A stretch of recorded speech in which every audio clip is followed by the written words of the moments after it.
ગાડી ન નીચે કરાવી લો ને।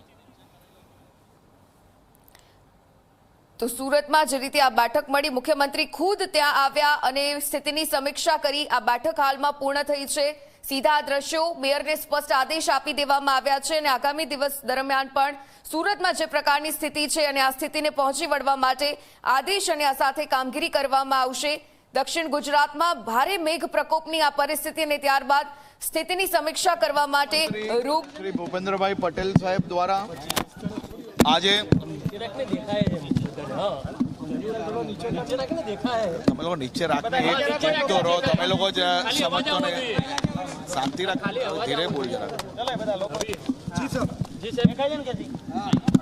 7 તારીખે સુરત શહેર અને દક્ષિણ ગુજરાતમાં વહેલી સવારથી સાંજ સુધી છેલ્લા અનેક વર્ષોના જો ડેટા જોઈએ તો સૌથી વધારે વરસાદ આજ તકનો 7 તારીખે સુરત શહેર અને દક્ષિણ ગુજરાતમાં વરસ્યો હતો અને ખાસ કરીને ઉપરવાસમાં બી વરસાદ હોવાના કારણે સુરત શહેરના અનેક વિસ્તારોએ ખૂબ જ મોટા પાયે પાણી ભરાવાના પ્રશ્ન ફેસ કરવા પડ્યા હતા। અનેક લોકોના ઘરોમાં પાણી, અનેક દુકાનોમાં બી પાણી ભરાયા। આ બધી જ વ્યવસ્થાઓને લઈને મહાનગરપાલિકા, સુરત પોલીસ, જિલ્લા પ્રશાસન, એનડીઆરએફ, એસડીઆરએફ આ તમામ ટીમો સાથે મળીને કામે લાગી અને સાથે સાથે સુરત શહેરના લોકો પોતે જ એકબીજાને મદદે લાગ્યા। સૌ સામાજિક સંસ્થાઓ મદદે લાગી અને ક્યાંક ને ક્યાંક અનેક લોકોએ અનેક સમસ્યાઓનો સામનો કરવો પડ્યો। ખાસ કરીને આજે મુખ્યમંત્રીશ્રીએ આ રિવ્યૂ બેઠક લીધી હતી અને પ્રશાસનને જે નહેરના કારણે અને ખાડીના કારણે જે પાણી ભરાવાનું જે કારણ જે ભૂતકાળમાં બી સામે આવ્યું હતું એ ફરી કેમ આવ્યું અને આવો ભવિષ્યની અંદર પ્રશ્ન ના ઊભો થાય તે માટે મુખ્યમંત્રીશ્રીએ મહાનગરપાલિકાને કહ્યું છે કે તાત્કાલિક એનું પ્લાન કરીને અમલમાં મૂકીને આ કામગીરી પૂર્ણ કરવી જોઈએ અને ભવિષ્યની અંદર અગર આની ઉપર કોઈ પ્રશ્ન આવ્યો તો અધિકારીઓ પર કડક પગલાં ભરવામાં આવશે। સાથે સાથે કોઈ બી જગ્યા પર મહાનગરપાલિકા હોય કે બીજો પ્રશાસન હોય, કોઈ બી લેપ્સ થઈ હોય તો એની સંપૂર્ણપણે તપાસ થઈને એ લોકો પર પગલાં ભરવામાં આવે।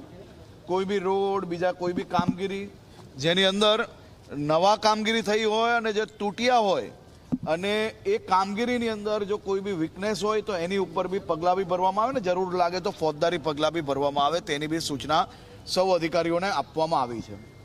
ભવિષ્યની અંદર આવા વરસાદના કારણે ખાસ કરીને ખાડીને લઈને સુરત શહેરમાં પૂર ના આવે તે માટે ફૂલ પ્રૂફ પ્લાન બનાવવામાં આવે તે માટે સૂચના આપવામાં આવી છે।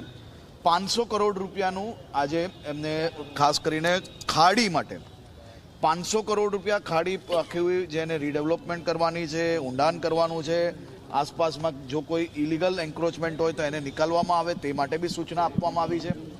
અને સાથે સાથે કાલે સાંજ સુધી તમામ વિભાગોએ ખાલી જિલ્લા પ્રશાસન એકલા જો કામગીરી કરશે તો કેસડોલ પહોંચાડતા 2-4-5 દિવસ લાગી શકે છે।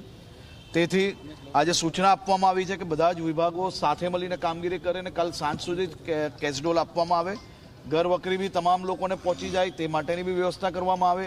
દુકાનોમાં, ઘરોમાં જે કોઈ નુકસાન થયું છે તેનું તાત્કાલિક સર્વે પૂર્ણ કરવામાં આવે। સર્વે પૂર્ણ કરતાની સાથે જ મુખ્યમંત્રી શ્રી રાજ્ય લેવલે એક બેઠક બોલાવીને જે નુકસાન થયું છે નુકસાનને કઈ રીતે રાજ્ય સરકાર મદદ કરી શકાય તે બાબતનું આવનારા સમયની અંદર ડિક્લેરેશન કરવામાં આવશે। આજે તમામ ચૂંટાયેલા પ્રતિનિધિઓને બી અને મહાનગરપાલિકાના સૌ અધિકારીઓને બી આજે સાંજ સુધી એક રાઉન્ડ સફાઈનું બધી જ જગ્યા પર પૂર્ણ થાય તે માટે બી સૂચના આપવામાં આવી છે અને સૌ સફાઈ કર્મચારીઓને બી હું આભાર માનું છું અને વંદન કરું છું જે પ્રકારે રાત દિવસ એક કરીને સફાઈની કામગીરી કરી રહ્યા છે। સૌ સુરતીઓને આભાર માનવો પડે કે જે કોઈ જગ્યા સુધી સરકારી તંત્ર પહોંચી શક્યું ત્યાં તો તમે સાથે મળીને કામ કર્યું જ છે, પણ અચાનક આટલો વરસાદ આવવાના કારણે જ્યાં ના બી પહોંચી શક્યા ત્યાં સુરતીઓએ એકબીજાને મદદ કરવાનું કોઈ મોકો ચૂક્યા નથી, તે બદલ બી આભાર। અને આ બાબતની સંપૂર્ણ રિવ્યૂ હજી ચાલી રહ્યું છે. આજે મોડી રાત સુધી હું બી અહીંયા છું અને એની તપાસ કામગીરી ચાલુ છે. તપાસ પૂર્ણ થયા પછી આપ સૌને સંપૂર્ણ માહિતી આપશો.